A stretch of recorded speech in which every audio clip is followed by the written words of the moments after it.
जीना तो है उसी का जिसने ये राज जाना है। काम आदमी का है, काम आदमी का औरों के काम आना।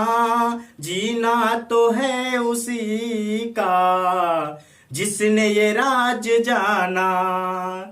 किसी ने कहा तू है तारों का राजा, किसी ने कहा आजा मेरे पास आजा।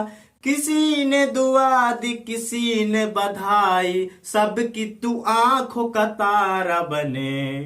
तेरे ही रोशनी में चमके तेरा घराना है। काम आदमी का औरों के काम आना। जीना तो है उसी का जिसने ये राज जाना। हेलो फ्रेंड्स, मैं विनय आप सभी का आपके अपने YouTube चैनल TCC विनय सर पर हार्दिक स्वागत और अभिनंदन करता हूं। दोस्तों, आज मैं बताऊंगा आपको समतल दर्पण से प्रतिबिंब का बनना, formation of image by plane mirror. ये पार्ट 5 है, क्लास 10th और 12th के लिए इंपॉर्टेंट है।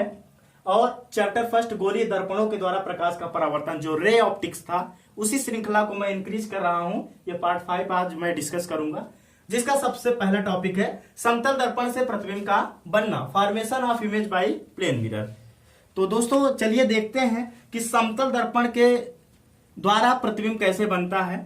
समतल दर्पण तो आप जानते हैं, ऑलरेडी मैंने डिस्कस कर दिया है, ठीक है। तो आइए हम बात करते हैं समतल दर्पण से प्रतिबिंब कैसे बनेगा। ये देखिए, एक मैंने प्लेन मिरर बना दिया। ये क्या है दोस्तों? समतल दर्पण। देखिए, मैं यहां लिख दे रहा हूं प्लेन मिरर, समतल दर्पण, ठीक है। अब देखिए, आपको मैंने ऑलरेडी बताया ये मुख्य अक्ष होता है। ये क्या है? मुख्य अक्ष, प्रिंसिपल एक्सिस,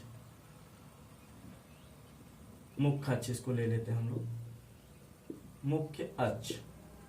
ये बताइए, अब इस पे समतल दर्पण से प्रतिबिंब हमको बनाना है, तो सबसे पहले प्रतिबिंब बनाने के लिए कंडीशन क्या होती है उसको आप लोग जान लीजिए, तो प्रतिबिंब आप आसानी से बना पाएंगे।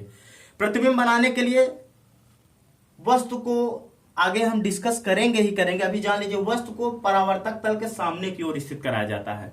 चिकना पृष्ठ जहां से परावर्तन होता है उसके सामने स्थित कराया जाता है। ये जान लीजिए कि वस्तु अगर इधर साइड में स्थित है तो वस्तु को हम मुख्य अक्ष पे ही रखेंगे, ठीक है। उस वस्तु को हम आकार देते हैं, जैसे मान लेते हैं हमने एक वस्तु यहां पर रख दिया, ध्यान दीजिए आप लोग, ये ए बी, ये क्या दे दिया हमने? वस्तु ए बी। ये क्या है भाई? वस्तु है, ठीक है। और कंडीशन आप याद करिए कि प्रतिबिंब अगर आपको बनाना है तो कम से कम 2 किरणें चाहिए, जिससे कि वो परावर्तन के पश्चात जिस बिंदु पर एक दूसरे से मिलेंगी वहीं पर प्रतिबिंब बन जाएगा, या फिर मिलती हुई प्रतीत होंगी वहीं पर प्रतिबिंब बन जाएगा, ठीक है। जिस बिंदु पर परावर्तन के बाद मिलेगी या मिलती हुई प्रतीत होगी वहीं पर हमारा प्रतिबिंब प्राप्त होगा। जैसे हमने ये समतल दर्पण लिया, ये मुख्य अक्ष है, इसी के सामने ए बी एक वस्तु कुछ दूरी पर हमने रख दिया समतल दर्पण के सामने, तो यहां से 2 किरणें चलेंगी।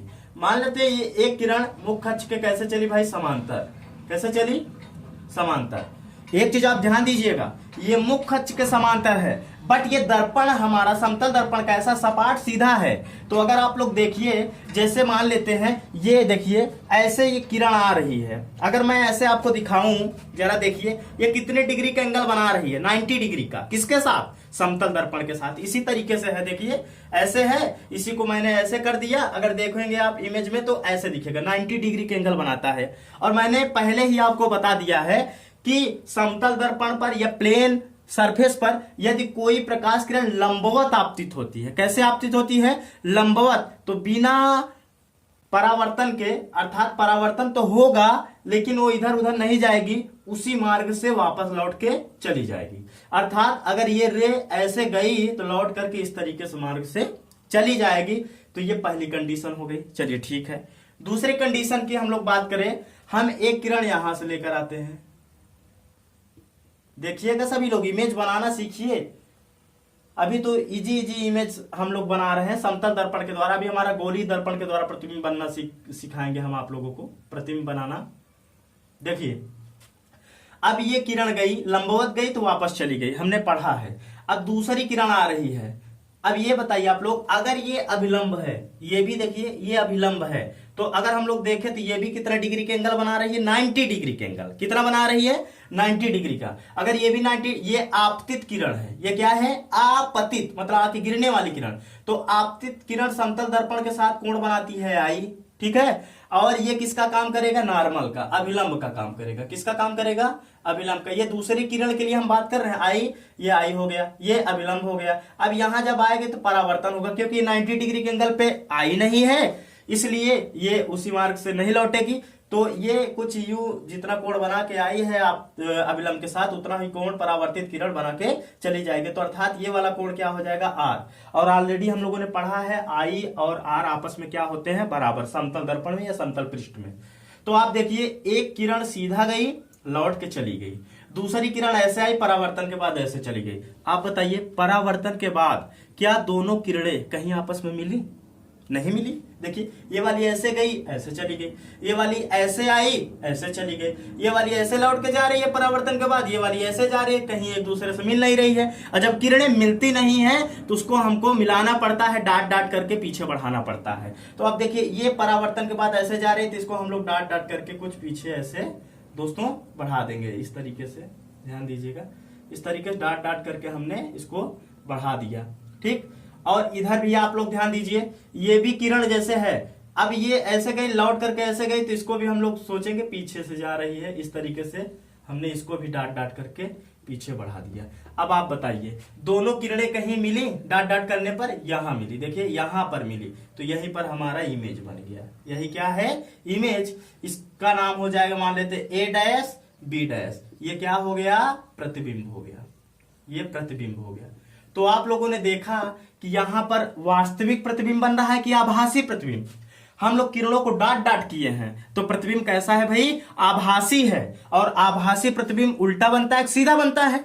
मैंने आपको बताया है कि आभासी प्रतिबिंब कैसा बनता है भाई? सीधा बनता। आप देख लीजिए डाट डाट करके, इधर ऊपर की दिशा में वस्तु ए भी है, ऊपर की ही दिशा में प्रतिबिंब ए डैश बी डैश भी बन गया। इसका मतलब वस्तु जैसा ऊपर की दिशा में वैसा ही प्रतिबिंब हमारा सीधा है, वस्तु जैसा वैसा ही प्रतिबिंब है, ठीक है। ये हमारा प्रतिबिंब बन गया।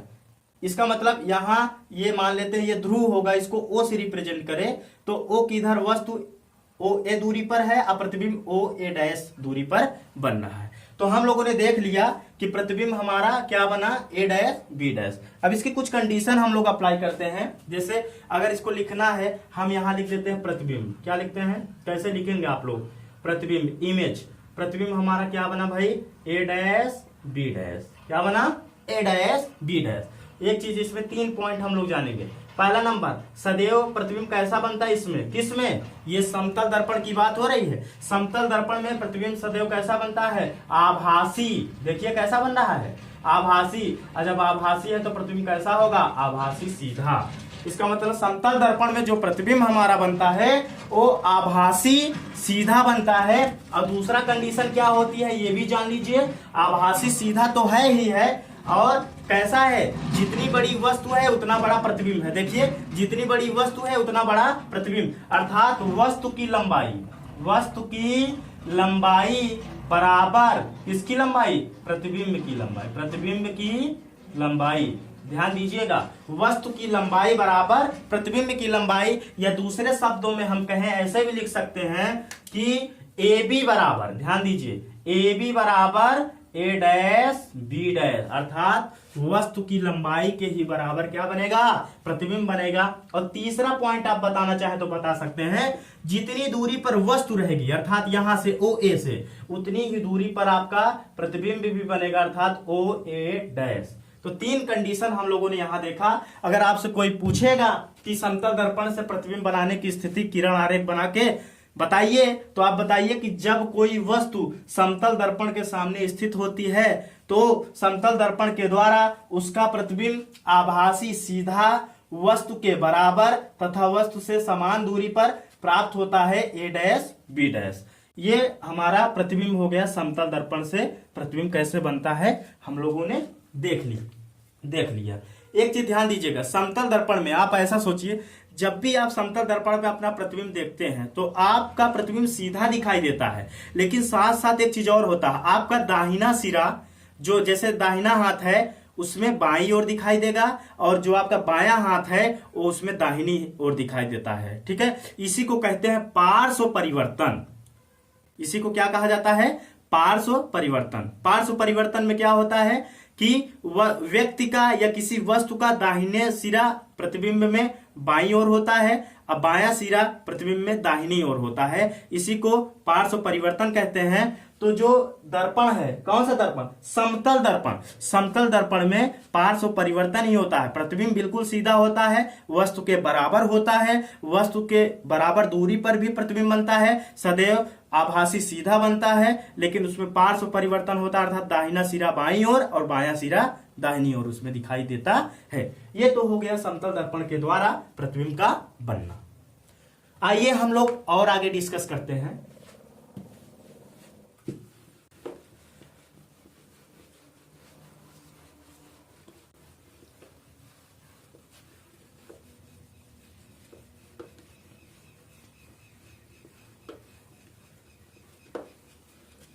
दोस्तों, इसमें हम दो महत्वपूर्ण बिंदुओं पर चर्चा करेंगे जो न्यूमेरिकल की दृष्टि से बहुत इंपॉर्टेंट है। आइए देख लेते हैं। सबसे पहला पॉइंट हम लोग क्या देखेंगे? ठीक है, देखिए, यदि, ध्यान दीजिए, यदि आपतित प्रकाश किरण की दिशा को नियत मान ले, नियत माना जाए या मानकर, नियत मानकर लिखिए, नियत मानकर, ठीक है। यदि आपतित प्रकाश किरण की दिशा को नियत मानकर समतल दर्पण को, किसको भाई? समतल दर्पण को थीटा कोण पर घुमा दिया जाए। क्या कर दिया जाए? घुमा दिया जाए, तब ध्यान दीजिएगा, मोस्ट इंपॉर्टेंट है, तब परावर्तित किरण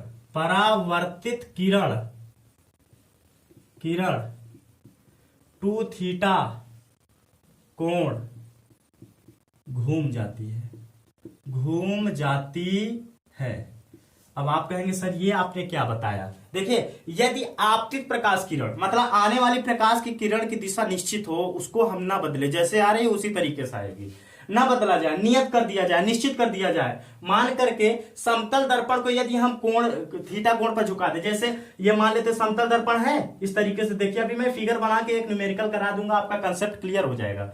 ये समतल दर्पण है, इसको हमने थीटा कोण पर इस तरीके से घुमा दिया। जब हमने इसको थीटा कोण पर घुमा दिया तो जैसे मान लेते हैं पहले यहां थी, बाद में ये कोण पर घुमा के यहां कर दिया। आपतित प्रकाश की किरण की दिशा वही है, नियत है, तब जो परावर्तित किरण होगी वो 2 थीटा घूम जाएगी। अगर मैं इसको 30 अंश घुमाता हूं तो परावर्तित किरण, कौन सी किरण भाई? परावर्तित किरण 2 थीटा का मतलब क्या हुआ? 2 इंटू 30 मतलब 60 अंश घूम जाएगी। कैसे घूमेगी? आइए हम लोग न्यूमेरिकल से देखते हैं। ये मोस्ट इंपॉर्टेंट पॉइंट है, इसको आप लोग नोट कर लीजिएगा। यदि आपतित प्रकाश किरण की दिशा को नियत मानकर समतल दर्पण को थीटा कोण पर घुमा दिया जाए, तब परावर्तित किरण 2 थीटा कोण घूम जाती है। किस तरीके से? आइए हम लोग देख लेते हैं। ठीक है, देख लेते हैं कैसे भाई, जानना बहुत जरूरी है। आइए हम लोग देखते हैं। देखिए, जैसे हमने आपको बताया कि एक न्यूमेरिकल लेते, क्वेश्चन लेते हैं, उससे आपको समझ में आएगा। यदि एक प्रकाश किरण समतल दर्पण पर, किस पर? समतल दर्पण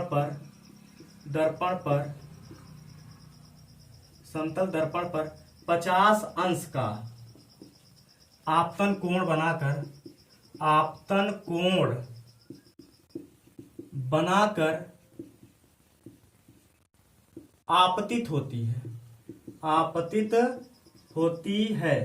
ठीक है, यदि, ध्यान दीजिएगा भाई, यदि समतल दर्पण को, किसको, समतल दर्पण को, यदि समतल दर्पण को 90 अंश घुमा दिया जाए, थीटा का मान कितना है भाई, 90 अंश को 90 अंश घुमा दिया जाए, घुमा दिया जाए, तब परावर्तित, तब हम कई प्रश्न पूछ लेते हैं। तब पहला प्रश्न आपसे हम पूछते हैं, देखिए पहला प्रश्न पूछते हैं, परावर्तित किरण, ध्यान दीजिएगा, परावर्तित किरण कितना घूमेगी, कितना घूमेगी, ठीक है। दूसरा प्रश्न ये पूछ लेगा कि आपतित किरण, आपतित किरण, परावर्तित किरण, परावर्तित किरण, आपतित किरण परावर्तित किरण के बीच का कोण, के बीच का कोण कितना होगा, ये पूछ लेगा। और प्रश्न बनेंगे, देखिए उस चीज हम बना के आपको दिखाएंगे। आइए अब हम इस न्यूमेरिकल को करते हैं और जो हमने पॉइंट लिखवाया है उसको सिद्ध करके देख लेते हैं। यदि एक प्रकाश किरण समतल दर्पण पर, भाई देखो हम यहां एक समतल दर्पण बना दे रहे हैं, प्लेन मिरर बना दे रहे हैं। देखिए सभी लोग ध्यान दीजिए, ये एक प्लेन मिरर है, समतल दर्पण है, उसकी नॉर्मल स्थिति है, अभी कुछ हुआ नहीं है। एक प्रकाश किरण समतल दर्पण पर 50 अंश का कोण बना के आती है। अब बताइए समतल दर्पण पर 50 अंश का आपतन कोण बनाती है, तो आपतन कोण हमेशा हमको पता है कि अभिलंब के साथ बनता है, ठीक है। तो ये आने वाली किरण है, देखो भाई ये आने वाली किरण है, ये किरण ऐसे आई तो ये अभिलंब के साथ, ये आपतित किरण है, ध्यान दो आपतित किरण है भाई, और ये क्या है, अभिलंब, क्या है भाई, अभिलंब है।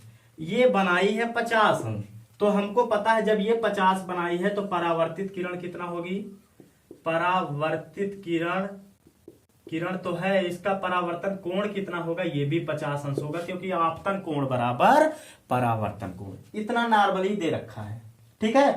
बाद में कंडीशन यहां से शुरू होती है कि यदि समतल दर्पण को 90 अंश घुमा दिया जाए। अब किस तरीके से 90 अंश घुमाएंगे, इसी चीज को, जो ये दर्पण है इसी को घुमा करके, कैसे कर रहा है, कह रहा है ये चीज ये घुमा करके एकदम 90 अंश करिए। जब इसको आप घुमा करके ऐसे करेंगे, देखिए जरा ध्यान दीजिएगा, इसी चीज को घुमा कर यहां कर दें तो ये वाला हिस्सा नीचे आएगा, इस तरीके से ऐसे आ जाएगा, देखिए इस तरीके से आएगा कि नहीं आएगा। देखिए मैं अभी दोनों को जोड़ करके बताता हूं, ये अलग स्थिति हो गई। इसको जब 90 डिग्री घुमा दिया जाए, 90 डिग्री घुमाने पर, तो ये बताइए भाई, ये 90 डिग्री जब घूमेगा ये वाला हिस्सा यहाँ आ जाएगा, ये वाला नीचे आ जाएगा, लेकिन आपतित किरण तो ऐसे ही आएगी ना, अर्थात इसी को 90 अंश घुमा कर अगर मैं बनाऊं तो ऐसे ही बनेगी स्थिति, देखिए इस तरीके से, ठीक है। ऐसे देखिए मैं इसको दर्पण बना दे रहा हूं, तो ये क्या है, यहां लिख दीजिए 90 अंश घुमाने पर, घुमाने पर जब 90 अंश हमने घुमा दिया तो ये स्थिति ऐसी हो गई।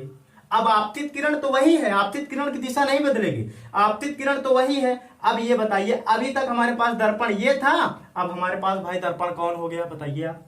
अब हमारे पास दर्पण क्या हो गया, अब हमारे पास दर्पण ये हो गया। अब ये दर्पण, अब हमको इसको ध्यान नहीं देना है, इस दर्पण को ध्यान देना है। अब इस दर्पण को ध्यान देना है तो ये आने वाली किरण है, देखिए इसी चीज को अगर मैं ऐसे कर दूं, देखिए आने वाली किरण है, आने वाली किरण है तो जाहिर सी बात है यहां एक अभिलंब होगा। अब ये किसका काम करेगा, अभिलंब का काम करेगा, किसका काम करेगा, अभिलंब। अभी यही समतल दर्पण मेन स्थिति में, प्रथम स्थिति में ये समतल दर्पण था, लेकिन जब 90 अंश हम लोगों ने घुमा दिया इसको, तब ये किसका काम करेगा, अभिलंब का। क्योंकि देखिए ये दर्पण हो गया समतल और ये इस पे कितने डिग्री के एंगल बना, 90 डिग्री, तो ये अभिलंब का काम करेगा। ये आने वाली किरण है, अब हमको तो पता है ये आने वाली किरण है। अब आने वाली किरण कितना कोण बनाई अब हमको नहीं पता, और लेकिन इतना तो हमको पता है कि यहां से यहां तक का जो कोण बनता है वो 90 अंश होता है। जाहिर सी बात है, ये अभिलंब है, ये समतल दर्पण है, तो ये 90 अंश बनेगा। पहले ये कोण कितना था भाई, 50 अंश था, तब ये इतना कोण कितना होगा, ये वाला कोण, ये 40 अंश होगा। समझ गए हो ना, ये 40 अंश होगा। जब ये 40 अंश हो गया तो ये आपतित किरण है, ये अभिलंब है, इसका मतलब जब हम पलट देंगे तो आपतित किरण अभिलंब के साथ 40 अंश का कोण बनाएगी, ठीक है। जब ये 40 बनाएगी तो यहां से ये परावर्तित होगी, ठीक है, परावर्तित होगी, अर्थात हम क्या कहेंगे, घुमाने के बाद, घुमाने के बाद परावर्तित किरण, समझ रहे हैं ना, ऐसे थोड़ा बना देते हैं सीधा, घुमाने के बाद परावर्तित किरण, घुमाने के बाद परावर्तित किरण ये हो जाएगी। अब ये 40 है अंश है तो ये कितना होगा, ये भी तो 40 अंश होगा। और जब ये 40 अंश हो गया भैया तो ये आपतित किरण अभिलंब के साथ कोण बनाई 40 अंश, ये परावर्तित किरण घुमाने के बाद परावर्तित किरण ये हो गई कितना अंश का कोण बनाएगी, 40 अंश। अब प्रश्न क्या पूछा है, इजिली आप नहीं कर पाएंगे तो बताइएगा। देखिए कह रहा परावर्तित किरण कितना घूमेगी, परावर्तित किरण ये वाली थी, ये पहला किरण था, कितना घूमी, देखिए घूम करके ये बाद में घुमाने के बाद परावर्तित किरण ये है ना, 90 अंश घुमाए हो तो आप देखिए यहां पर कितना घूम गई, यहां से एक सीधी रेखा बन गई, अर्थात यहां से घूमते घूमते घूमते ये पूरा इतना घूम गई। देखिए 50 50 कितना हो गया, 100 140 140 और 40 कितना हुआ, 180। तो आप लोगों ने देखा कि परावर्तित किरण कितना घूमेगी, 180 अंश। देख लिया। अब हमने पॉइंट में भी लिखवा दिया है कि यदि समतल दर्पण को आप थीटा कोण पे घुमाओगे तो परावर्तित किरण 2 थीटा घूम जाएगी। तो हमने कितना घुमाया समतल दर्पण को, 90 अंश तो घुमाया है, तो परावर्तित किरण 180 अंश घूम गई। ठीक है। और इसमें क्या क्या पूछेगा, आपतित किरण परावर्तित किरण के साथ कितना कोण बने, भाई 40 ये है 40 ये है। आपतित किरण परावर्तित किरण के बीच बना कोण कितना है, 40 40 80 है। ठीक है। मेन स्थिति के नहीं, घुमाने के बाद का पूछ रहा है, 40 ये दोनों जोड़ दिया कितना हो गया 40। कह देगा परावर्तन कोण बताइए घूमने के बाद, तो परावर्तन कोण ये 40 अंश। आपतन कोण बताइए घूमने के बाद 40 अंश। इस तरीके से कई प्रश्न आपसे घुमा फिरा के पूछेगा। तो हमारा इस पॉइंट से मुद्दा केवल ये निकला कि यदि हम लोग समतल दर्पण को किसी कोण पे घुमाएंगे तो परावर्तित किरण 2 थीटा कोण घूम जाएगी। इतना आप लोग कंसेप्ट क्लियर करिएगा। और चीजें होती हैं, जैसे जैसे आप कक्षाओं में आगे अग्रसर होंगे तो और इसकी बारीकियों को समझेंगे। अभी आपके सिलेबस के अकॉर्डिंग इतना ही है, इतना आप जानिए। ठीक है। ये पॉइंट मोस्ट इंपॉर्टेंट पॉइंट है न्यूमेरिकल की दृष्टि से। ठीक है। आइए हम लोग आगे अब बात करते हैं दूसरे पॉइंट की। पहला पॉइंट हम लोगों ने आपको बता दिया, यदि थीटा कोण समतल दर्पण को घुमाओगे तो परावर्तित किरण 2 थीटा कोण घूम जाएगी। हमने एक न्यूमेरिकल करके आपको दिखा दिया। आप लोग घर पे एक न्यूमेरिकल करिएगा, मैं आपको दे रहा हूं कि एक समतल दर्पण पर आपतन कोण बना के कोई आपतित किरण आती है, वो आपतन कोण का मान 40 अंश है। कितना है भाई, 40 अंश है। कह दे कि यदि समतल दर्पण को 10 अंश घुमा दिया जाए तो परावर्तित किरण कितना घूमेगी। और भी जो प्रश्न, ये प्रश्न ठीक है ना, हमने क्या बताया कि आपतन कोण कितना है, आई बराबर है 40 अंश है। समतल दर्पण को घुमा देने पर जो समतल दर्पण को कितना घुमाया जा रहा है, 10 अंश घुमाया जा रहा है। तब आप निकालिए परावर्तित किरण कितना घूम जाएगी। इस तरीके से इस न्यूमेरिकल को फिगर बना करके आप अपने कंसेप्ट, जैसा हमने कंसेप्ट बताया उसी आधार पे इसको लगाइए। देखते हैं कितने बच्चे लगा लेते हैं। ठीक है। अपने आप को आंकिए इस न्यूमेरिकल को करके कि मुझे समझ में चीजें आ रही हैं कि नहीं। आइए हम सेकंड पॉइंट की बात करते हैं, जो दूसरा मोस्ट इंपॉर्टेंट पॉइंट है। दूसरा मोस्ट इंपॉर्टेंट पॉइंट ये है, यदि 2 समतल दर्पण, ध्यान दीजिएगा, यदि 2 समतल दर्पण किसी कोण पर झुके हुए हैं, किसी कोण पे रखे हुए हैं, दोनों एक दूसरे से किसी कोण पर रखे हुए, जैसे मान लेते हैं एक समतल दर्पण भाई ये है, ध्यान दीजिए आप लोग, और एक समतल दर्पण आपका ये है। ठीक है। किसी कोण पर मान लेते ये झुके हैं और इसी के बीच में कोई वस्तु रखी गई है, कोई वस्तु रख दी गई है, तो इस वस्तु के इन दोनों के द्वारा परावर्तन के पश्चात बने प्रतिबिंबों की संख्या कितनी है, कई प्रतिबिंब बनेंगे ये पूछेगा। अर्थात ये पॉइंट हमारा ये निकल के आ रहा है कि यदि 2 समतल दर्पण थीटा कोण पर एक दूसरे से थीटा कोण पर एक दूसरे से स्थित हैं,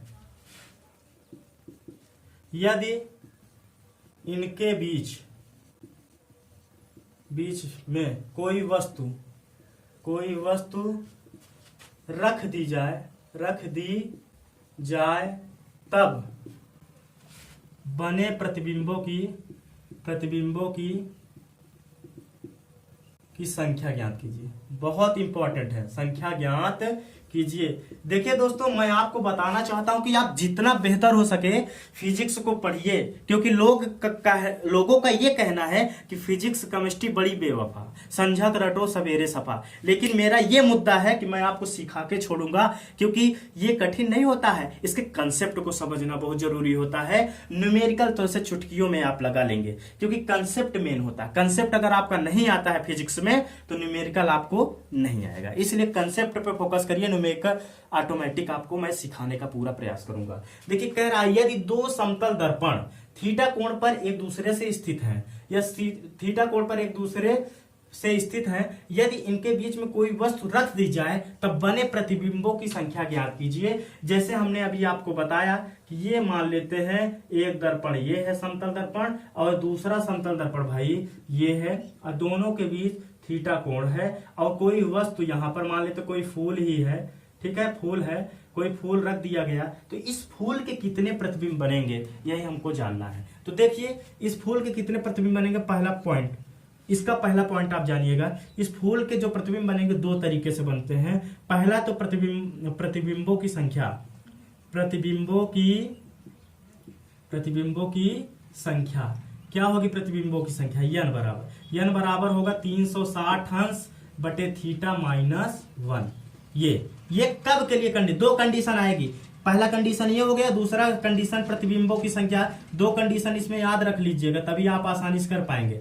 प्रतिबिंबों की संख्या, दूसरे कंडीशन में प्रतिबिंबों की संख्या n बराबर हो जाएगा 360 अंश बटे थीटा। आप कहेंगे सर n बराबर यहाँ आपने 360 बटे थीटा माइनस 1 रखा, और यहाँ पर 360 अंश बटे थीटा केवल रखा। हाँ भाई, यहाँ पर जो ध्यान दीजिए, यहाँ मैं लिख दे रहा हूं, यहाँ जो 360 अंश बटे थीटा का जो मान आएगा वो क्या आएगा, सम आएगा। क्या आएगा, सम।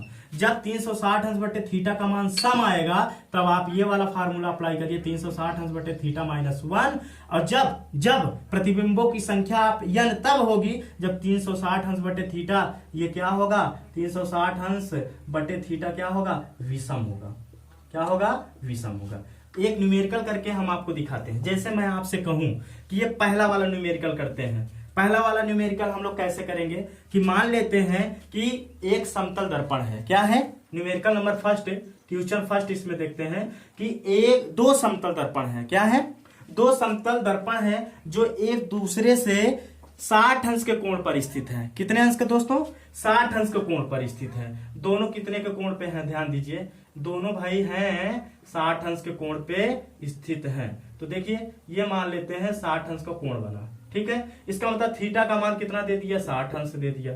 60 अंश के कोण पर स्थित है तो प्रतिबिंबों की संख्या ज्ञात करना है, तो पहले हम लोग 360 बटे थीटा का मान निकाल लें। अगर सम आएगा तो n बराबर ये वाला मान निकालेंगे, अभी सम आएगा तो डायरेक्टली वही आंसर हो जाएगा। तो देखिए चूंकि हम जानते हैं कि 360 अंश बटे थीटा होता, मतलब 60 जीरो जीरो कट गया, 6 छंग 36 अर्थात 6 आ गया।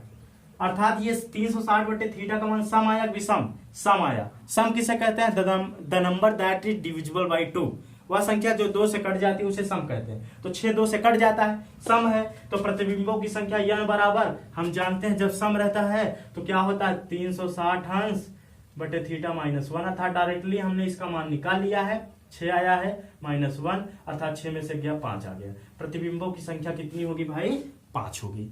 ये तो हम लोगों ने सम के कंडीशन में याद कर लिया। यही चीज अगर मैं दूसरा प्रश्न सेकंड कंडीशन में बात करूं, अगर मैं आपसे कह दूं, करते हैं, जैसे हमने ले लिया, मान लेते हैं कि ये एक दर्पण ये हो गया भाई और दूसरा दर्पण ये हो गया, ठीक है। सेकंड क्वेश्चन में हम बात कर रहे हैं, एक दर्पण ये हो गया, दूसरा दर्पण, दोनों के बीच का एंगल 120 अंश है। तब देखिए हम बात करते हैं 360 अंश बटे क्या हो जाएगा 120, 0 से 0 कट गया, बर्तियाई 36। अब इसका मान सम आया, विषम आ गया। और जब विषम आ गया तो प्रतिबिंबों की संख्या n बराबर यही हो जाएगा 3, क्योंकि जब विषम आता है तो वही 360 बटे थीटा होता है, जब सम आता है 360 बटे थीटा में 1 घटा देंगे।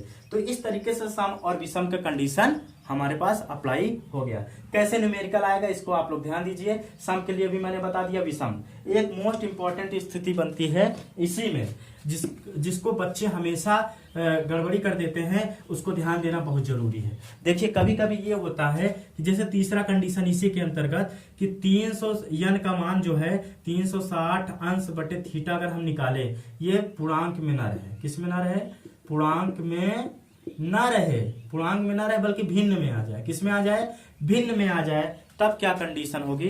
तब इसके लिए कंडीशन मैं बताता हूं आपको, बहुत ही आसान कंडीशन है। जैसे मान लेते हैं तीसरा प्रश्न हम बनाते हैं कि दो समतल दर्पण एक दूसरे से मान लेते हैं 75 डिग्री के एंगल पर स्थित है। कितने डिग्री के, 75। जब ये 75 डिग्री के एंगल पर स्थित है भाई, तो 360 अंश बटे 75 करिए, तो देखिए 15 का गुण भाग दीजिए, 15 दूना 30, 45, चौको 60, 5 75, अब 15 दूना 30 बचा 6, 15 चौको 60, अर्थात 24 में 5 से भाग देंगे तो भिन्न में आएगा, अर्थात 24 बटे कितना हो गया, 5 आ गया। इसको पूरा भाग देंगे तो 5 चौके 20 आएगा, दशमलव बढ़ाइएगा, 4 हो गया, 5 अट्ठे 40 हो जाएगा, तो 4.8, अर्थात पूर्णांक में नहीं है, ये भिन्न में आ गया। किस में आ गया, भिन्न में आ गया। जब इस तरीके से कंडीशन आती है तो आपको क्या करेंगे, जो भिन्न में संख्या आएगी, ठीक है, भिन्न में जो संख्या आएगी, भिन्न संख्या जो आएगी उसमें से एक घटा करके जो आएगा उसी का अगला पूर्णांक लिख दीजिएगा, अगला पूर्णांक। कैसे कहेंगे सर, अब आप कहेंगे सर आप कैसे कह रहे हैं। देखिए भिन्न, आपने इसको 360 बटे थीटा से भाग दिया तो कितना वैल्यू आया, 4.8, तो 4.8 कर देंगे, -1 करिए, 4.8 में से 1 घटा देंगे तो 3.8 आएगा। इसमें आप आसानी से समझ सकते हैं। जब 3.8 आ गया तो इसका अगला पूर्णांक, 3 का अगला पूर्णांक क्या होगा, 3 का अगला पूर्णांक 4 होगा। इसका मतलब प्रतिबिंबों की संख्या n बराबर कितना आ गया भाई, n बराबर 4 आ गया। तो आज के वीडियो लेक्चर में जो भी चीजें हमने पढ़ा कि formation of image by plane mirror, उसको जान लीजिएगा। कैसे होता है कि प्लेन मिरर में जो होता है प्रतिबिंब आभासी सीधा वस्तु के बराबर वस्तु से समान दूरी पर बनता है। इसमें लेटरल इन्वर्जन पाया जाता है, जिसको पार्श्व परिवर्तन कहा जाता है, कि दाहिना सिरा बाईं ओर, बायां सिरा दाहिनी ओर बनता है। किसमें, समतल दर्पण में। और उसके बाद हमने 2 मोस्ट स्थितियां बताई। यदि समतल दर्पण को थीटा कोण पे घुमा दिया जाए परावर्तित आपतित किरण को नियत मान करके, तो परावर्तित किरण 2 थीटा कोण घूम जाती है। उस पर हमने न्यूमेरिकल भी किया। दूसरी स्थिति जो मोस्ट इंपॉर्टेंट स्थिति है, यदि 2 समतल दर्पण स्थित हैं, उनके बीच में किसी कोण पर स्थित है, उनके बीच में कोई वस्तु रख दिया जाए तो परावर्तन के बाद कुल कितने प्रतिबिंब बनेंगे। तो इसके लिए 3 कंडीशन हमने बताया कि यदि 360 बटे थीटा का मान सम आता है तो प्रतिबिंबों की संख्या 360 बटे थीटा -1 होगा। यदि 360 बटे थीटा का मान विषम आता है तो प्रतिबिंबों की संख्या 360 बटे थीटा होगा। तीसरा कंडीशन जो मोस्ट इंपॉर्टेंट कंडीशन है, जिसमें बच्चे गड़बड़ी कर देते हैं, वो है कि यदि 360 बटे थीटा का मान पूर्णांक में ना आकर के भिन्न में आ जाए तो हम क्या करेंगे, 360 बटे थीटा का मान निकाल करके उसमें से 1 घटा करके जो अगला पूर्णांक उसका आएगा वही हम प्रतिबिंबों की संख्या मान लेते हैं। तो हम लोगों ने ये चीजें देखा। तो उम्मीद करते हैं आपको ये वीडियो पसंद आया होगा। वीडियो को शेयर कीजिए, लाइक कीजिए और चैनल को सब्सक्राइब कीजिए। आज के लिए दोस्तों इतना ही।